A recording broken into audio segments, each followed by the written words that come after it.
Restauración de la República. Los liberales empiezan por organizar una estructura moderna. El catolicismo pierde su fuerza al igual que el ejército pierde numerosos privilegios. Las tierras poseídas de forma comunal tenían que ser vendidas y el viejo ejército conservador por fin estaba disuelto. Al haber un ejército liberal sin organización, aumentaron las contradicciones y las revueltas. No se hizo ninguna acción por beneficiar al campesinado, ni tampoco se le dio protección al paulatino empeoramiento de las condiciones políticas y económicas. Mientras que el socialismo incitaba revueltas de parte de los campesinos, el gobierno se mostró inútil ante la lucha contra los indios de la frontera norte y el vandalismo. Porfirio Díaz se dio a notar por primera vez en 1862, en la batalla de Puebla contra los franceses. Al lanzarse a la candidatura, perdió 2 veces y declaró que las elecciones habían sido fraudulentas. Hizo el Plan La Noria, en el cual, al final, fue derrotado. A la muerte de Juárez, Porfirio Díaz se declara presidente e inicia un gobierno de carácter militar. Intentó lo más posible por renovar y fortalecer lazos con Europa y logró establecer relación con Francia, la cual se volvió un modelo a seguir de parte de México. La estrategia de Díaz fue la de poner a un presidente extremadamente corrupto para cuando se volviera a candidatar a la presidencia, este tuviese un éxito fácil. Este fue González, quien intentó concesiones a los intereses extranjeros, especialmente en Norteamérica, y un nuevo acercamiento a Europa. Durante este mandato existió un libre acceso por la frontera de México y Estados Unidos, ya que este primero sostenía sólidas relaciones diplomáticas con países europeos y Norteamérica. El gobierno de Porfirio Díaz, a pesar de lo que mucha gente cree, fue un gobierno de luces y sombras. Para 1877, la población era de 10 millones de personas. Para 1900, ya había 15 millones de mexicanos. Otra característica de este gobierno fue que Díaz fomentó la economía mexicana e hizo una economía fuerte con ayuda de empresas extranjeras, trayendo consigo prosperidad económica y paz, cosa que no se veía desde hacía mucho tiempo. La red ferroviaria al final del Porfiriato era de 14,000 kilómetros que recorría todo el país, siendo la red México-Veracruz la primera en ser inaugurada. Venían inversionistas de Europa, especialmente británicos y franceses, que estaban encargados de la construcción de muchas cosas, entre ellos el ferrocarril. Esto contribuyó a la modernización de México. Desafortunadamente, la modernización y el crecimiento económico no llegaron por igual a todo el país, ocasionando una fuerte desigualdad entre el norte, centro y sur de México, siendo el norte el más modernizado y aún así el más violento. Díaz no siguió con las leyes de reforma, causando así que muchos colegios católicos y publicaciones se multiplicaran.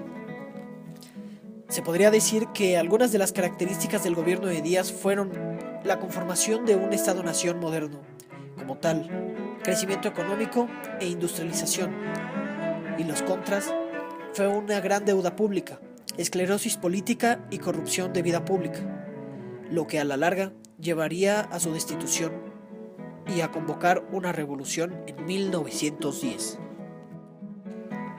La crisis del Porfiriato. Durante la crisis del Porfiriato surgieron 3 movimientos de oposición y distintas huelgas. Todos estos movimientos de oposición a nivel nacional postulaban el derrocamiento del régimen por la fuerza. La incapacidad del régimen de Díaz para mantener el consenso entre las clases alta y media, el descontento popular y la insatisfacción de los Estados Unidos fueron otros factores que ayudaron a la formación de la Revolución Mexicana. Cuando los miembros de todos estos grupos unieron sus fuerzas es cuando por fin estalló la Revolución Mexicana.